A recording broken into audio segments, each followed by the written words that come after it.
Hey Honest community, before we dive into this episode, we've got a quick free favour to ask. If you enjoyed the Honest Property podcast, please hit like, follow and subscribe wherever you're listening from. It helps us grow, reach more people and bring on guests that you want to hear from. Thanks for being a part of this. We appreciate you more than you know.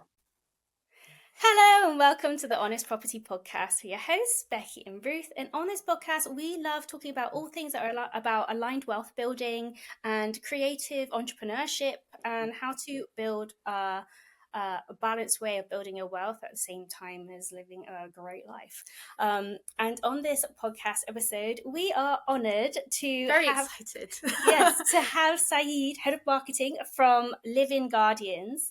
Thank you so much for joining us on the podcast today, Saeed. Thank you for having me. Pleasure to be here. Lovely to meet you guys. We're really excited to dive into this because we've been, I think dipping in and out of following all your content online and just going, wow, like we're very pro doing things creatively when it comes to work, when it comes to living and solving problems. Mm-hmm. And when we found out a little bit more about Living Guardians, we were like, this is so smart. It's a great solution.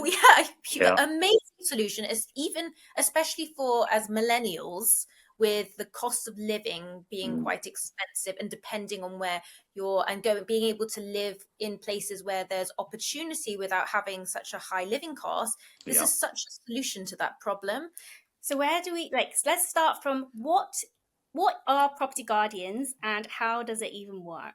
That's a good question. I think we have people who've been in the property game 20, 30 years and asked that exact same question. So essentially, property guardianship tries to alleviate the problem of there being a huge amount of vacant properties in major cities, but all across the UK.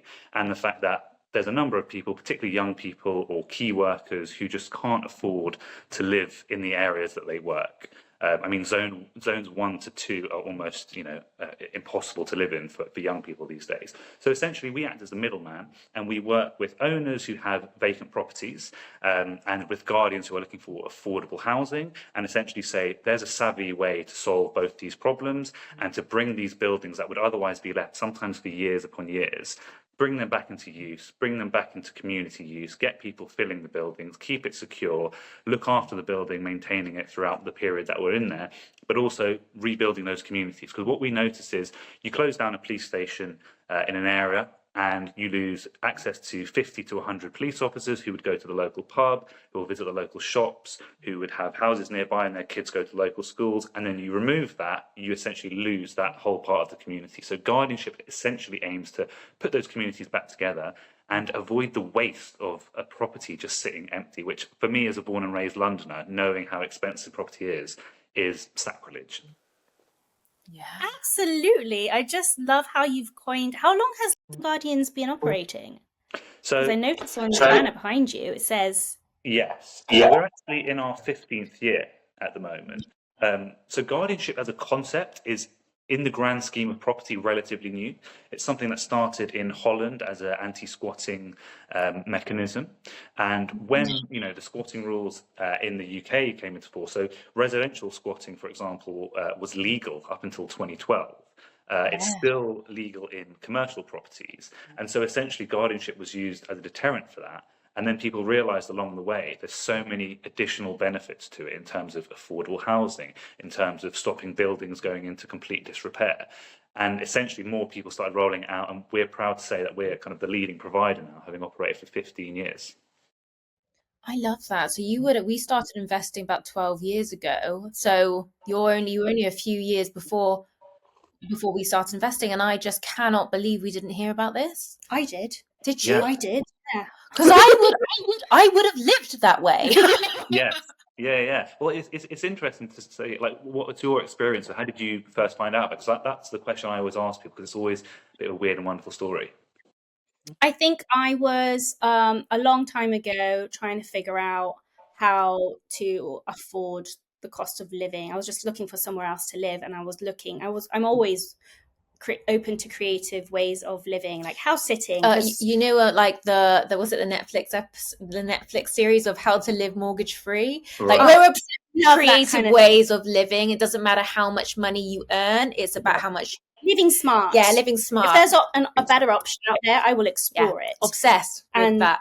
Yeah, I think I saw an online article about liver guardians, and I was so intrigued. But I think I was living in Bristol at the time, and I didn't think there was any options in my city at that time. But I loved the concept of it. Bristol is a growing area for guardianship. It's interesting. It naturally fits certain cities, London being the main one, but also areas where creativity and coming up with these savvy ideas are appreciated. So things like Bristol, Manchester, Brighton, they're the kind of forefronts of guardianship in the UK, but obviously London being the big one. But it's true. I think it's almost bred from the necessity of going, right, I want to own my own place one day. I don't want to be spending over £1,000 in rent, putting it in someone else's pocket. What savvy ways can I do? And if you don't have a parent that you can live with or a friend whose sofa you can crash on, this is a really viable option. I think once people get into it, they never want to leave. They realise I've either got a goal to hit of buying my first property or starting a business. Lots of creatives and artists who simply wouldn't be able to do it because of the fact that they can't afford to live in central London on an emerging artist salary. And we actually have seen off the back of it now, we have artists who are really successful in their field. We even had a Guardian who won a BAFTA while he was in our property because he was using the size of the property for filming and editing and creating this amazing project that you just wouldn't be able to do in a single room in a 3-bedroom house. I was going to say as well, the reason why I find this amazing, because I have an art degree, and I know that this was like a business idea I wanted to do, was build like these studios. And then the issue with artists is that they've got to afford their rent and then they've got to pay for a separate studio. So when I started researching more about what you did, I mean, of course it's built for creative people, and I'd like to think that we're very creative, like just very creative, that there is you've kind of met that gap for a lot of artists that a lot of the time a lot of artists are struggling, and you've met the gap where artists need that space to be able to be creative. I also think from allowing your brain to do what it needs to do to provide the best work, not having a financial stress like that occupying your brain space allows you to do better work and progress. Yeah, and that is absolutely. It's one of those things, if you are a born artist, the normal London lifestyle can almost just seem so alien to you, and then you find this world of guardianship. And the other thing is, not only is the space itself perfectly suited, I mean, we had musicians who used the in-property recording studio that was formerly used by a famous rock band, and there's all these links here, but it's also the fact that they have access to a network of other creatives, other people who are in their Guardian building who, I'm a musician, or I'm a videographer, I'm a producer, let's work together. And we've had unbelievable collaborations where you think this wouldn't exist without guardianship giving it the opportunity, which is really nice to see. Yeah, it's like a whole other level of fulfillment from what it is you do. Yeah. And you built a community, an ecosystem with community built in the center of it as well. Exactly, because that's the key thing. As a Guardian, most of it is communal living. We do have self-contained flats, which are almost like private rental. But for most people, it is that communal element that they want. Being able to, if they want the privacy, they can be in their room, they can have complete privacy to themselves. But if they feel like being social or, speaking to someone, networking, they can do that within their Guardian property without having to step outside of the area they live, which is amazing, especially if you're in the creative fields. I want to ask a top question that I imagine a lot of people get is, what is the price comparison between renting, doing a normal rental for a property, like a comparative property, Sure. And what kind of savings does somebody make as a Guardian instead? Yeah, so typically what we'll do is we kind of almost run a formula where it would be 50% of what the market rent would be. So you're paying 50% less, but that's before we take into account bills included in that. So essentially, vast majority of our properties are all bills included. So water, gas, electric, council tax, all of that in one easy bill. So you have one bill at the end of the month, and that's everything. So typically 50%. But when you look at, utility prices, there was a point where people were saving £300 a month just because of not having to pay utility prices. Now they're starting to come down a little bit back to normal levels. You're probably saving 150 on top of that. So, we've got people who, and it depends on what you're looking for. We've got people who are just looking for something typical that they would normally rent in, but at a lot cheaper price, or some people who are looking for a lot more value for money. So they're paying what they would pay in private rental, but they're getting a huge open space, or 3 or 4 rooms connected, or their own self-contained flat, which is completely private to them, for half the price with all bills included. And I think there is definitely some sort of financial uncertainty with bills. The world is changing every day. Bills, price of gas is just jumping up and down, and it brings a lot of uncertainty and a lot of anxiety to people. Whereas with guardianship, each month this is how much you're paying. It'll be the same next month and the month after that, so you can plan and kind of work out how your lifestyle operates within that fee. And what would the tenancy agreement look like with a guardian? Is it like, I assume it's not like an AST, because this is a service exchange, isn't it? Exactly. So we don't work on tenancies. We work on a license agreement. So essentially, you have a license to occupy the building, but you don't have sole and utter occupation of the building. So essentially, what that means is we work on a 28-day rolling contract. So where in private rental you're looking at a minimum of 2 months, we offer 1 month, which is not that massive a jump, but also we prioritise anyone that serves notice or is served notice, we prioritise them for our next property. And what we often find is guardians start at maybe 21 with us and they don't leave until 35, and they've been with us at a number of different properties. So I think a lot of the time people assume because it's temporary, it's going to be 1 month in, 1 month out, swapping over, doing this, and that's not the case. We've had properties that people have moved into for 7, 8, 9 years, and have really made it a home. Whereas we've had also property where people have been 3 months, 6 months, and then decided they want to move on. And we get a lot of people who are moving to London. I don't know the areas. I want to find out what's good. I want to spend 2 months in North, 2 months in South, West, East, and then I'm going to decide this is the place for me. So if flexibility is something that you can do, guardianship really works well. I would say, as well, as I keep referring back to millennials, but generally millennials and like the younger generation do want the flexibility, especially with job opportunities or leave, people don't stay in the same jobs forever anymore, where you're from whatever age until you retire. So this is kind of the perfect setup for that. Do you ever have any like families moving in, or is it really designed for young professionals that... Yeah, so we do have a minimum age of 21. So unfortunately, we can't accept any children, just for the fact that health and safety and security of living in a communal building where you're sharing facilities just probably wouldn't be appropriate. But we do have people of all different ages. I would say if you asked me 5 to 10 years ago, there would be a very specific demographic. It would be 21 to 30, working in the creative fields, maybe an artist. But now there's almost no typical guardian demographic. I mean, our oldest guardian is in their early 70s. We've had retirees who have sold homes and are moving to Orlando, Florida, and in the interim period, they just want somewhere cheap and cheerful. We had, as I say, people who are looking for different areas in London.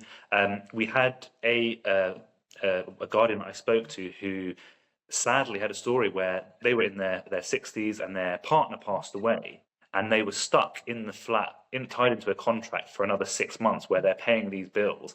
And for them, it was like being tied to a house they don't want to live in anymore because it had these horrible memories, but also they can't afford to pay the bill because they don't have their partner's wage, and they're kind of trapped in these contracts. And for them, the whole flexibility of guardianship was great because they had a lifestyle in a way that every 6 months they wanted to up sticks, go and visit their friends in Portugal and spend a couple of months out there and then head back. And when they did come back, usually their room was available again, or another property within our portfolio was available. So they did come back to us because they appreciated that flexibility and being able to, if things change and you want to go traveling, or if you get an amazing job opportunity in New York City, you can jump and go and not have to be tied into any contracts. I love that. That's amazing. Oh, and just the stories of putting all these different people together. Yes, honestly, it's the best job I've ever worked in terms of the stories, and I think you get so many unique people from a marketing perspective. It's almost too good because you've got so many amazing stories to choose from. It's almost finding time to get as many out there, because as I say, you think it's a 25-year-old artist, but there's also, we've had people who work for the UN, we've had people who are kind of in major political parties, people who work in the police, people who work in all kind of different areas, from all parts of society. And that's what makes it so interesting, is you've got all these groups of people living in one building, but under the shared ethos of we are guardians, as well as whatever we else are on the side. But how does it differ from how does it differ from house of multiple occupancy? So we do have to fall under the HMO licensing, so that's part of what we do. The way I would see it as different is that we get stories of, and I've got a lot of friends who live in private rent for whatever reason have had to live with people they don't know, and it's, you hear the stories of opening your bedroom door, seeing your roommate outside and just quickly closing it again because you don't want to have that interaction. Whereas what we find in Guardianship is we make a real effort. We have our own in-house welfare team, who are designed not only to deal with issues but to build and foster that sense of community. Because we find, people living together, to live in harmony, it takes a little bit of work. It's a bit of give and take. But we have everything from putting in place a head guardian, who is essentially there to create the WhatsApp groups, make sure people are doing things well. They do communal family dinners. We've seen people do movie nights because they've got a huge open warehouse space and they put up projectors.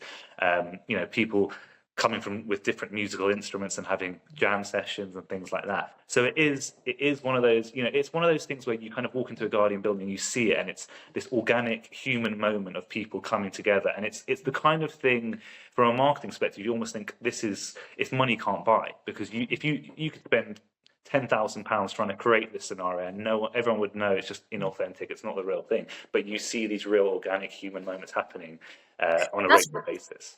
That's so smart. I was going to say that's the truth when it comes to living in a shared a HMO, for instance.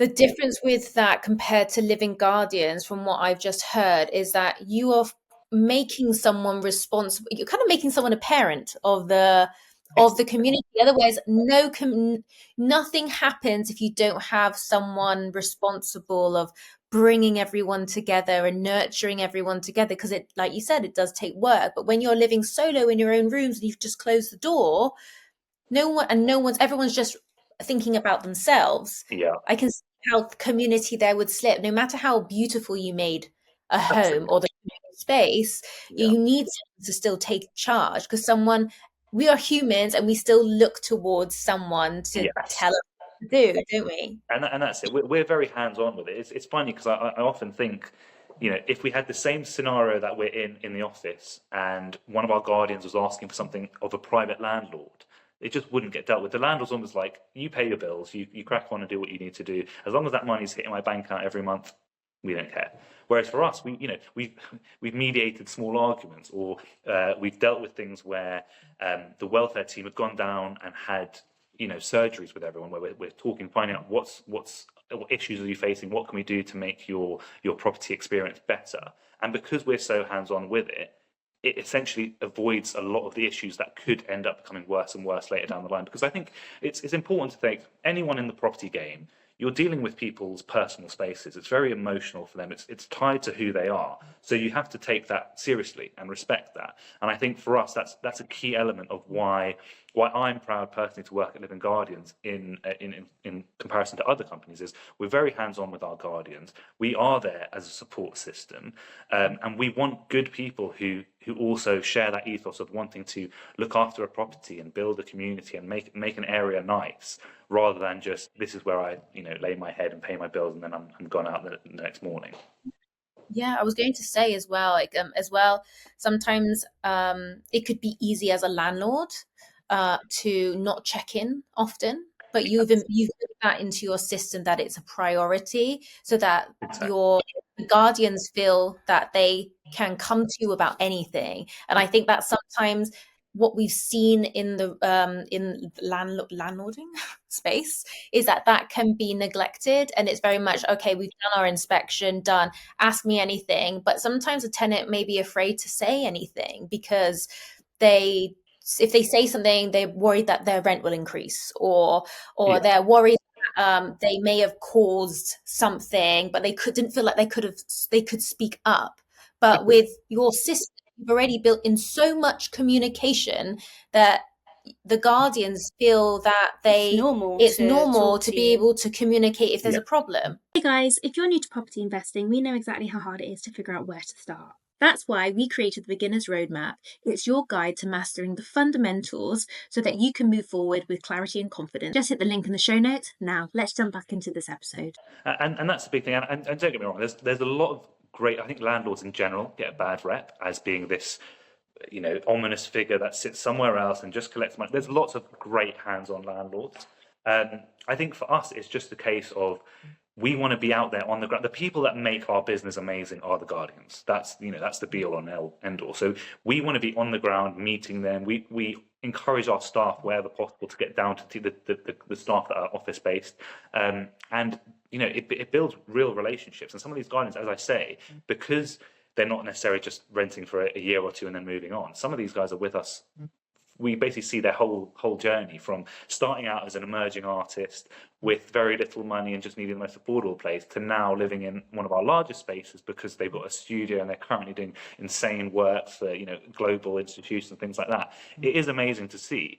And we hear the stories. And we know the names of our guardians. I mean, our guardian manager, Leanne, she is an absolute queen of guardians. If you said to her, who lives in room 304 in this property, she knows their name, she knows their stories, she speaks to them, and she, for us, for the marketing perspective, she is the kind of person on the ground who brings us the information that allows us to kind of help improve that guardian experience. So it could be something as simple as, I was just speaking to one of our guardians in Whitechapel, and he's a bit under the weather, he can't leave his property, he's just feeling a bit snivelly. And we'll send down an inspector with some Nurofen and some hand sanitizers and maybe a hot water bottle, because that it might seem like a small investment, but for us later on down the line, we know that what we invest in our guardians, they'll invest back in us. And with landlords and traditional landlords, there can often be that them and us type approach to things, whereas it's all of us together in guardianship, and that's part of the ethos of being a guardian in general. So we have to carry that out into the business as well. I totally agree with that, because our longest tenant that we had was a family. No, it was basically a family, but it started with one guy, and then he was like, I'd love it if my girlfriend could move in. Right. And we were like, absolutely. We'd help them out. They felt comfortable to talk to us, and we wanted to help them at the beginning of their journey in our city. And then it's like, I'm trying to be a hairdresser, if you know anyone. So we'd just like have that on the radar if anyone needed a haircut. And then she'd be like, my brother wants to move here too. Is it all right if he moves in? And the more we were open to adapting to their life and like supporting them with their places and trying to accommodate where we can, the longer they stayed. They were the longer lasting tenants. And eventually they were able to afford to buy their own home, and they sent us a really nice message at the end. And I think it's just that extra effort and care for other humans. Yes. And that's exactly it. I can imagine how nice that must feel for you guys to be able to watch that journey. And then there's that bittersweet moment at the end where, yes, they're moving on. You're losing a great tenant that you had for years, but also you're happy that they've achieved what they needed to achieve. They're moving on to that next step, and there'll be a new person to take that place. And I think that's a great example of landlording done well. And if more people were doing it that way, I think we'd be in a lot better place than we are now, where you do have this us v them. Let's try and screw each other over as much as possible, and that's just, it's not sustainable and it's not going to work. So landlords that are doing things well will always be okay in whatever kind of market comes along. I feel like as well that with landlording, just because of the media always shows like the negative when it comes to landlording. So with living guardians, it's a fresh take on, well, it's different to being a landlord, but it's a fresh take that is giving a new, just giving a more of a positive way of housing people, because the landlord name is quite tainted now. For sure. I mean, it's even in the the sound, the lord behind it of lording over people. I think for us, it's very much a partnership. All of our guardians are they're living in the properties, but they're also providing something of a service in that they secure the property through occupation. So we don't expect them to be chasing off burglars or things like that, but we are part of the same joint effort. And combined with the owner of, we want to look after this property, we want to make it into a home for the period that we're in here, and we want to keep these buildings alive. I mean, some of the stories behind, as well as the amazing stories behind our guardians, the stories behind the buildings themselves are unbelievable. I mean, we've had the former Metropolitan HQ. We've had royal visits from Prince Harry to kind of view our properties. We've actually looked after properties on behalf of the Crown Estate. So it's often people think these are really run down, derelict buildings. That's not the case. It's buildings that are very much ready to be used. They're just not available at the moment, whether it be they're going through planning permission or there's a change of use or something like that. They're very much fit for purpose. And what we do is we go in and we essentially get everything compliant, make sure health and safety is considered, and we do things way above and beyond what our obligations are. Because of the fact that the guardianship market isn't too heavily regulated, there's absolutely regulation in place, and we have to abide by things like HMO licenses, and in a lot of cases it's very similar in terms of the standards we have to meet to private rental. However, what we've done to ourselves is said, look, we're going to invest money in doing this on a long-term basis, make it more sustainable, and put the extra budget behind it to make sure this place is not just safe, but also really livable and an enjoyable place to live in. And that has really paid off for us long run, because some of our competitors have just been kind of maintaining what guardianship was 10 years ago, which it was a bit Wild Westy. It was a bit slapdash. People, it was relatively safe, but it's not necessarily the nicest things. And for us, safety is the base level. That has to be done, and then stepping up from there. So I think that's why, for example, we have our own in-house maintenance team, and we're one of the few guardianship companies that do, because number one, we need to be able to control that quality. We can't be using outsourced people all the time. Number two, the people on site are turning up and our guardians are seeing them. So we want them to see the same people regularly, so they can build that rapport, and it's not just an endless conveyor belt of new people coming in. But also, because of the fact that we bring it in-house, we can reduce the cost for ourselves and reinvest that in the maintenance, which means we can pay for those things and do that additional quality and that extra work, whereas competitors just simply can't do that. And we want to professionalize the guardianship sector, because we could be doing the best things in the world, but if some of our competitors aren't doing things so well, it brings the whole industry down. And so for us, it's not just us doing things well, it's making sure guardianship as a whole. And that's why I'm happy to talk about guardianship all day, every day. I can talk about living guardians, I'd love to, but also just about the industry in general, because it's an amazing concept when it's done well. That's the main thing, when it's done well. Is there a lot of companies in the UK specifically for living guardianship?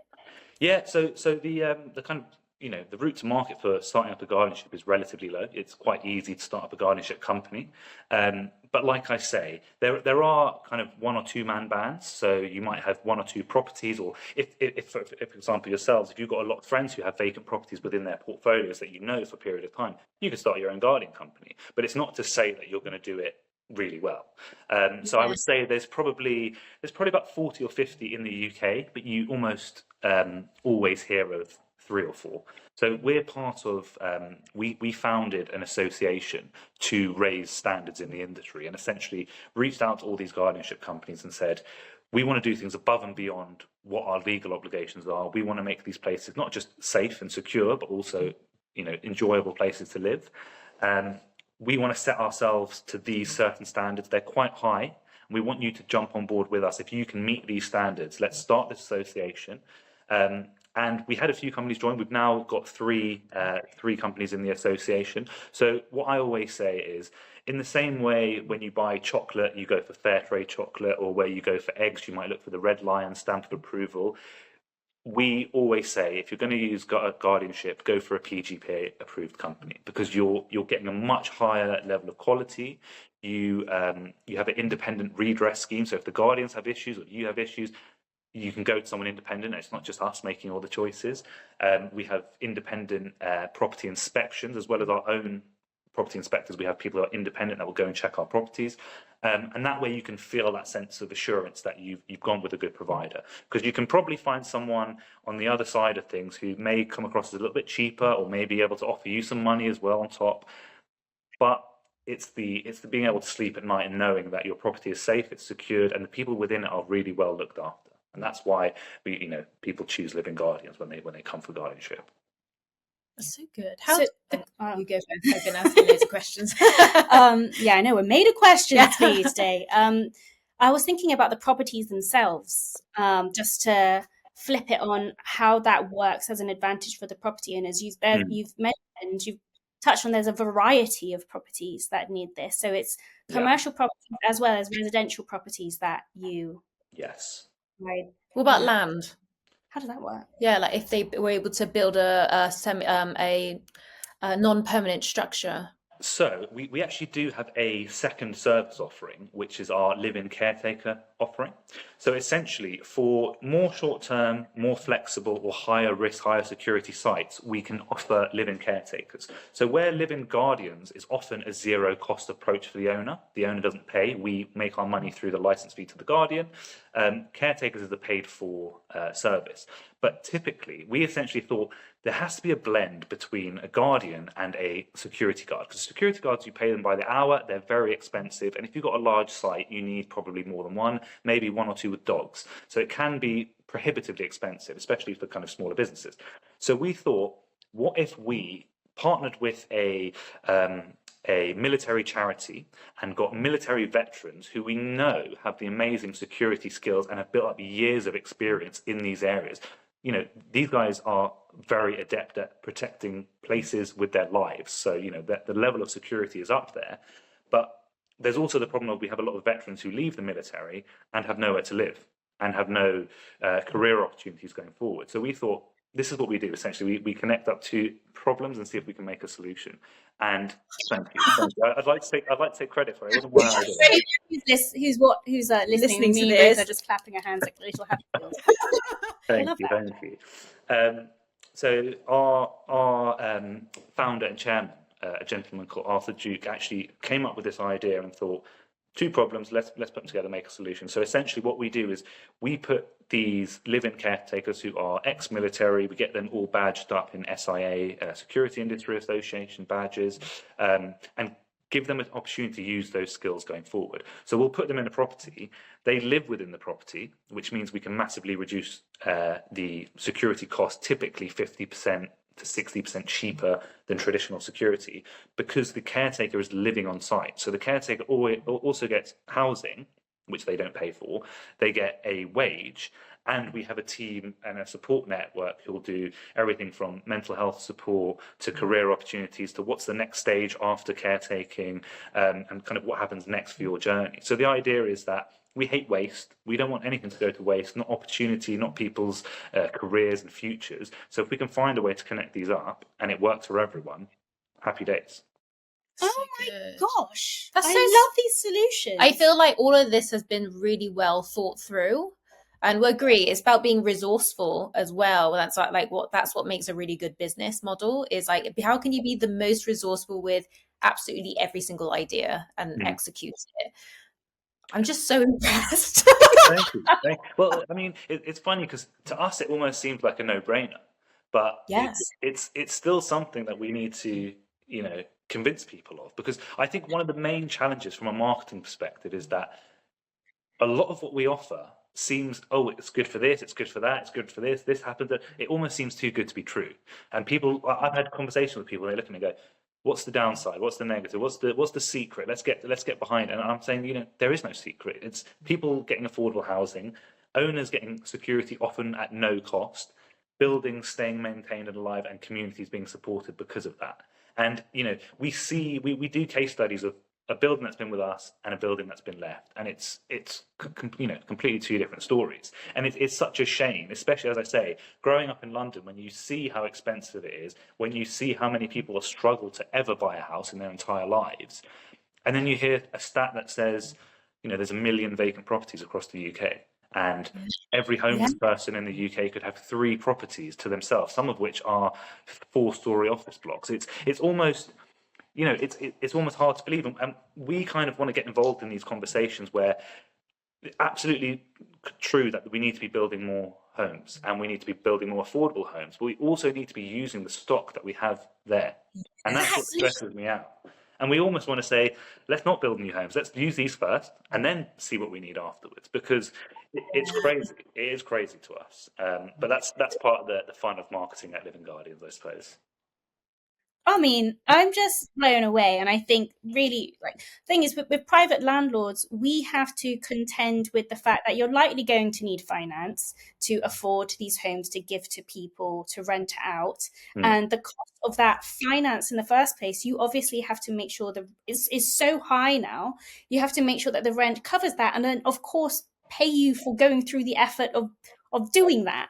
Whereas there are so many, as you pointed out, commercial properties or hotels, or just the market is adapting, like the high street and the offices, like that. We're just not needing all the structures that were before. They're adapting and needing For change sure. of use into something else. I'd also say, I'd add to that as well, if you're a young person and you still want that flexibility, or you cannot get onto the property ladder, and you've got like people who buy their first home and they're like strapped to that mortgage and they have no flexibility, you're kind of trapped. But in this scenario, if you're not ready to like settle down yet, and you're still growing your career, you could be pocketing up like the other half of that money that would have been spent on a mortgage or on a rent, and that could be invested somewhere else to help future-proof your future, instead of it sitting just going towards rent. Like Exactly. this is such a solution for the world that we live in right now. 100%. And it's funny because I always think of when I first wanted to move out of my parents' house. I grew up in the generation watching things like Friends and thinking, I want to live with all my friends. It's going to be great. We'll be in our mid-20s and whatever. And you looked at the state, and this was 15 years ago.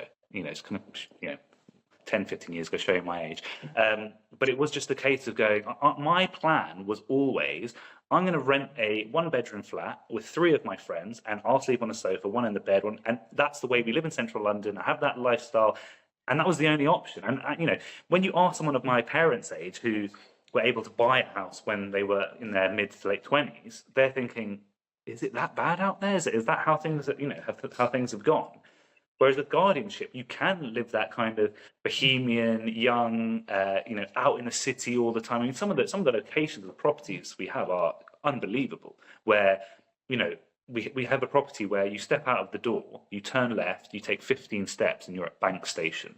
Or, you've got a panoramic 360-degree view of London from a kind of arched tower at the top of your property. And on one side, you're looking at St. Paul's, on the other, you're seeing the London Eye. And I was looking at a property yesterday, which is just off Piccadilly, so about 2 minutes walk from Green Park. And I was looking at the place and I said, most people will never, ever, ever be able to experience living in a property anywhere. Even if you kind of threw a stone as hard as you could from that location, you couldn't live anywhere within that radius. But there's people who are in their 20s who are up-and-coming artists and are living there and able to kind of build that connection and live that lifestyle that they want to live without having to be a multi-millionaire. And that for us is what makes it amazing. I mean, we've had everything from Hampstead mansions overlooking Hampstead Heath to buildings overlooking the Thames, as I say, former kind of palaces or parts of royal estates. That'd be nice. Those would be the good ones. And we still get them. We still do get them every now and then. They go very, very, very quickly. I mean, my colleague, who is actually he's a guardian himself, and I think that's actually a big testament to Living Guardians. Is we've got quite a few people who are guardians themselves, and they live it and they do it. But not long ago, he was living in I think it was a 4-story mansion in Belgravia, which was the former owner, I think, had left the country on some kind of slightly dodgy grounds and had his assets stripped. And so we had this property available. We put him in, and while he was there, he was selling some furniture from his old property on Facebook Marketplace, and people were turning up at this property saying, why are you selling this chair for £10 when you live in this, £15 million townhouse in Belgravia? And he was like, this is guardianship. This is how it works. You can experience that and live in these amazing properties without having to have all the money in the world. Wow. I have a question actually about if I'm someone who wants to be a guardian, what's the process like, and how do I apply and be accepted to be a guardian? Because I'm sure you have a big waiting list as well. Like, what is Yes. realistic? Before we continue, here's a quick thought. Ever feel like there's just never enough time to focus on what really matters in your business? You don't have to do it all alone. As they say, a great team makes everything easier. That's why we've partnered with the Freedom Geek. Their talented Filipino VAs help us with tasks like admin and podcast editing, just like for this episode, giving us the freedom to focus on what really moves the needle. If you're looking to reclaim your time and to work smarter, then check out the Freedom Geek. All the details are in the show notes. Now let's get back to our conversation. So it's not as difficult as a lot of people think. So essentially what you need to do is go to www.livingguardians.com. From the website, you'll select I want to be a guardian, and there's just an application process. So to get yourself on our list to see our properties, you just need to add some basic information, first name, last name, email, that kind of stuff. You have to be over the age of 21. You have to have access to an email address so that we can contact you and kind of run anything through our property maintenance system.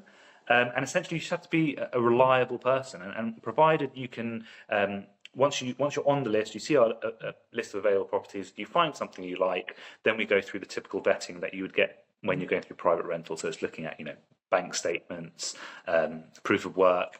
We do an affordability check to make sure that you can afford to pay for the license fee and have some money left over, so it's not leaving you kind of dead end at the end of the month.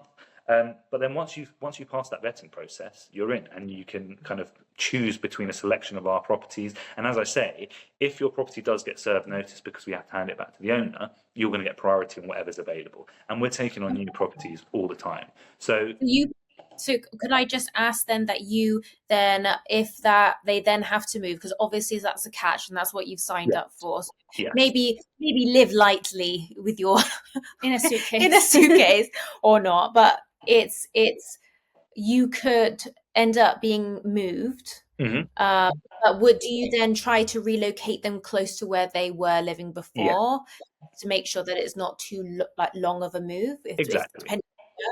So any property that we have available, you have priority on those rooms. And I would say we typically have about 15 to 16 properties brand new available, each time we're putting out our weekly newsletter. So it is a big mix. Whereas, you look at some other competitors and it might be 2 properties. And that's why I think going with a company like Living Guardians, where we're established we have the most properties in Zone 1s and around central London, you always have something to jump from. And if you can have that flexibility. But as I say, often people think we're going to be there for 2 months and move. So like you say, pack lightly, be a bit. Guardians, we've had guardians who bring in grand pianos, or guardians who bring in unbelievable artwork collections, or this, that, and the other. And they're very adept at moving quickly, but it's not so much of an issue as people would think. You're not moving 6 times in a year. It's almost unheard of. It's often because when we take the properties on, because of the fact that as a guardian company ourselves, we put a lot of investment into getting the property not just up to standard, but above standard.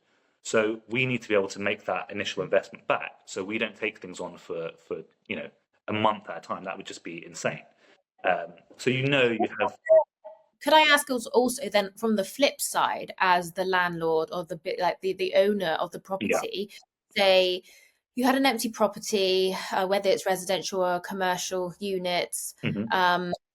Is it usually because they are trying to sell the property but they can't sell it, or it's just because they don't have anyone that wants to rent their property on a normal AST, that they go, okay, for a year I want to use Living Guardians? What's the process like for them? How do they sign up as well?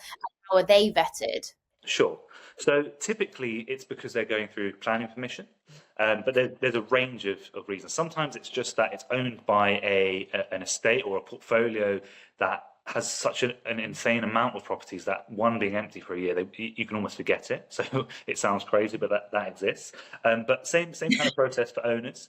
They can go to www.livingguardians.com, select you want to be an owner, give us a little bit of information about your property. It's minimal information, who you are, where it's based.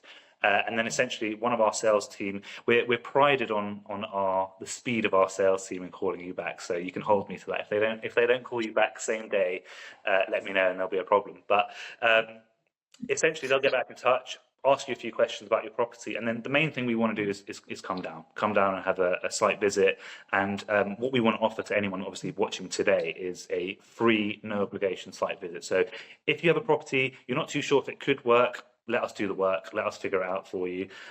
We just ask a few questions about what kind of situation you're in. Are you going through planning permission?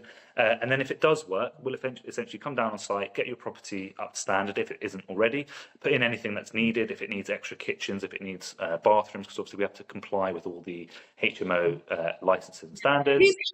Side of things, would it be the guardians or the property owner? So typically we absorb that, but it depends on the term. So for example, if you say to me, Saeed, we're going through planning permission, I'm pretty certain we're going to get it in 2 to 3 months, so we're looking at about a 3-month term. It may be, depending on how much work that needs to be done, it may be that we can absorb all of it. I always like to absorb all of it if we can, because you don't want to pay for, if you can secure a property for free, that's one of the big benefits for us. But if not, we would say, look, we can cover a certain percentage and you cover the rest. But if you can give it to us for a slightly longer period, then we can cover more of it. So we kind of work with you depending on your situation, because we've got experts in our team who will look at your planning permission and go, this isn't going to go through in 3 months. And everyone is very positive with planning permission, which is great, but we just know, we've seen it before where something comes in at 3 months and it's more likely 18 months. So there's a delay. Yes, it's so easy to have something that causes a delay. So we're sitting there thinking we could take this on. But essentially, could I ask as well that, so just to clarify, if you are someone who is giving your property to Living Guardians, you're not earning from it, are you? You're just making sure you don't have any squatters going in. It's the security, and that's what you're getting in between.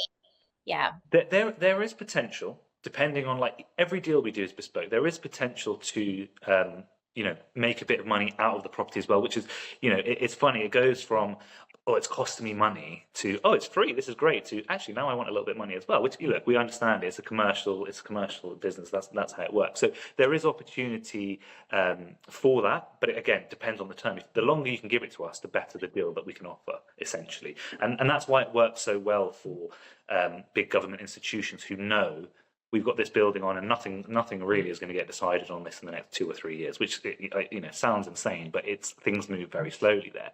Whereas if you're, like you say, selling it, that's a great example. We can support with that, so we can have 24/7 access management, because we've got guardians in place who can provide access to people who want to show around the property or things like that. And we have done that, where we've got we're managing sales while guardians are in occupation. But I suppose the final bit, which I haven't actually mentioned, is for the owners, one of the massive benefits is, as well as the free security and the community and CSR aspect of guardianship, there is opportunities to unlock business rates relief. So, and I think, we've had owners who, the security side of things is almost irrelevant to them. It's the business rates, because they're so expensive. So essentially, if you've got a commercial building, you're paying business rates. When it goes vacant, you usually get a window of about 3 months where the government's like, look, we get it, you might be redeveloping, you might be doing this, we're not going to charge you business rates. But after that, it's back on again. So by using guardianship, we can commute those business rates into council tax, which we then cover through the guardianship. That's actually, like, who covered then? Yeah, exactly. And I mean, we've had buildings in the centre of the city that are paying £30,000 a month on business rates, and that's just commuted down immediately. So they make a massive saving off that, and they've got the benefit of free security and someone living in the property, and it's an amazing CSR point and things like that. So there's lots of win-win-wins depending on what you're looking for, essentially. That's so smart. Can I ask who came up with this idea? Like, who actually, like, this is like, I wish more people knew about this. Yes, you and me both. So as I said, it started in Holland purely for anti-squatting. So the idea of business rates and all these extra things were kind of added as things went on. You're the specific person who I want to research You can them. quote me. You can attribute it all to me. I'll take all the credit. So I mean, so our founder Arthur, who set up Living Guardians, guardianship did exist, but not necessarily in the current form. And it's funny. He actually worked for a property company who bought a couple of properties that had guardians in it, and he looked at it and he thought, this is an amazing idea. It just needs to be done more professionally. And because back in those days, it was almost squatting, but like organized squatting, where they don't smash your building up, but they're the kind of people that would otherwise have been squatters. Whereas now, I think that's the thing. Often people think they're going to walk into our Guardian building and it's going to be like a hippie or a skateboarding teenager. It's not like that at all. Often you'll meet people who are extremely professional, working in some of the most professional industries in the country, some at insanely senior level. And I think that's the kind of thing that we just want to make it clear. This isn't like organized squatting. This is a serious professional operation that works really well, but it has to be done well. Because if you don't do it well, it can slip quite easily. In the same way in any kind of property, if you do things well, you're probably going to get the good results that you're hoping for. I just want to, just to wrap up, I just want to clap because I really, really want more people to know about this. And like I said, I keep referring to millennials, and I know it can be every single generation, but just like millennials, Gen Zs that may be listening to this, like this is such a great option. If you are, we live in a world right now where the cost of living is extortionate, especially in the Western world. And this is such a solution for people who, they want to be independent. And this is a way to afford it and live a great life, but also being able to keep money in their pocket to be able to invest. So this just ticks every single box. I would work for your company. This is just, I'm just so grateful the algorithms brought you to us because it's just the business model. It's like aligned landlording in a really weird way. It is. Yeah, not weird, just a multi-solution. Yeah, and you know what? We don't even take weird as a bad word over here, because I think some of the things are weird and wonderful and unique. And it is, when you walk into a building and you see, some of these guardians, that their vision is unbelievable. They turn a white blank open space into the most incredible. I mean, we've had. I'll have to send you some images of one of our guardians in our property in Whitechapel. I mean, it's an office space, and they've sanded the floors and painted the walls, and they love that creative project. I believe they do like YouTube videos on it, but I was looking at it going, is this the same place? Like, can we hire them? They're amazing.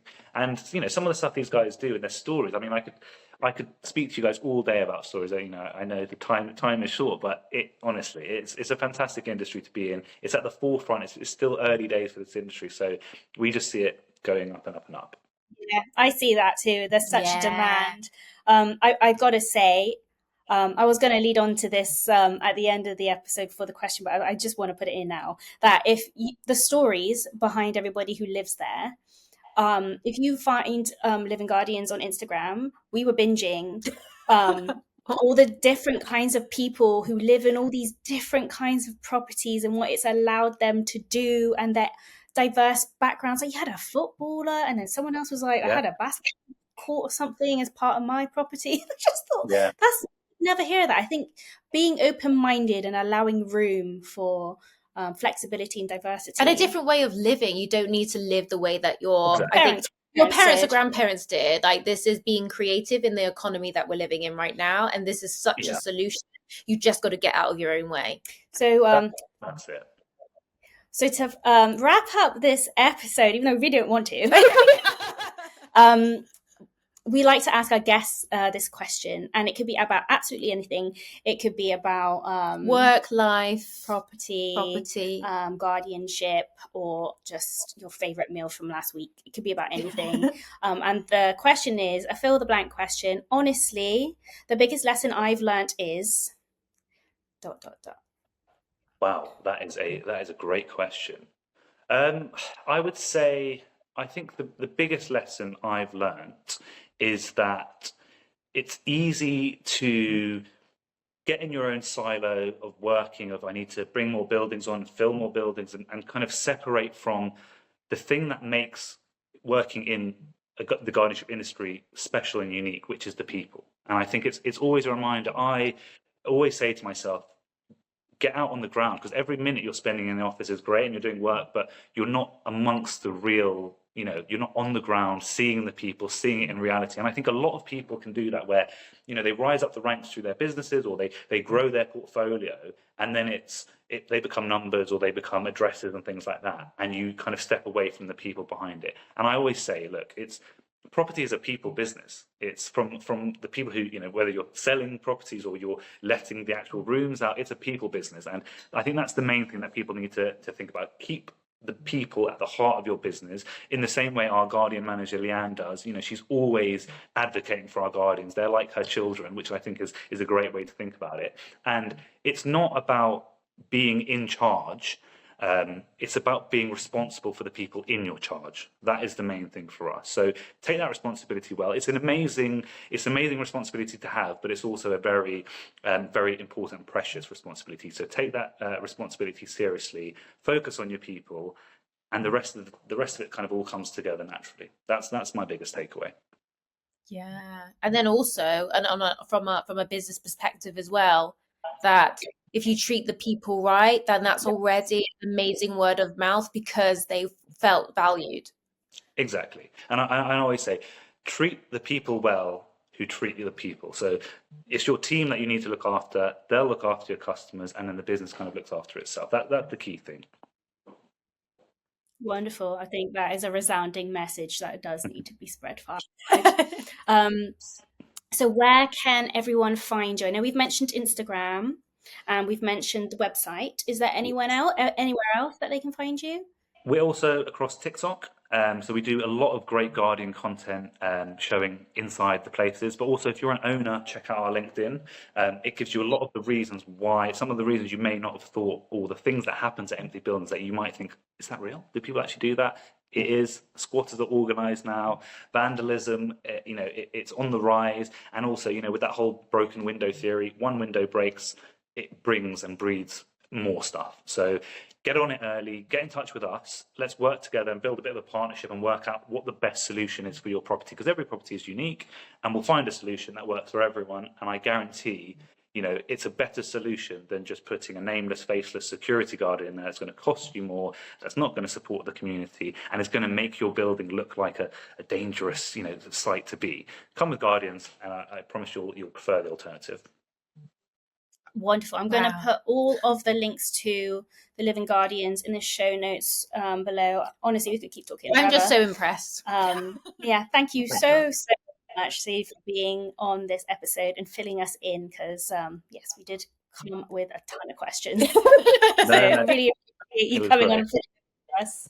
And I hope more, like a lot of people listen to this and watch this and learn about so many options out there that can just solve your problems, whether you're a property owner or looking for a flexible life. So yeah, thank you so much, Saeed. Thank Hope to you. come you Really appreciate it. another time. Awesome. Bye. See you soon, guys. Cheers.